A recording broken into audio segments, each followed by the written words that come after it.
this video, I'm going to be showing you how to change your text color in Please Donate, so be sure to watch this video until the very end to prevent any mistakes in the process.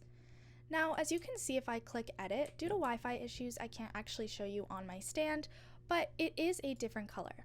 Now, as you can see, I have a line of code that is going to be provided for you in the description in order to actually change the font color. Now, as you can see, I have font color and there's hashtag and there is a bunch of different letters.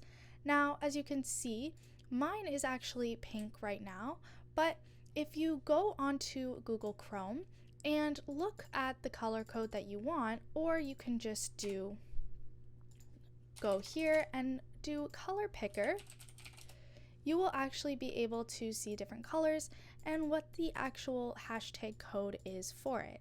It's called a hex code. So for example, if I wanted this color, I'm just going to copy this hex code and I'm going to go back into Please Donate and I'm going to type this into the font color. Now, of course, if you want it to say something different, you'll be able to put that right here, but that's really all there is to it. As you can see, I changed the font color and there's also a stroke color as well, so you can change that if you wanted to as well. That's why it is still pink on my end. That's really all there is to it. Be sure to leave a like, comment, and subscribe to the channel. Thanks for watching and see you in the next video.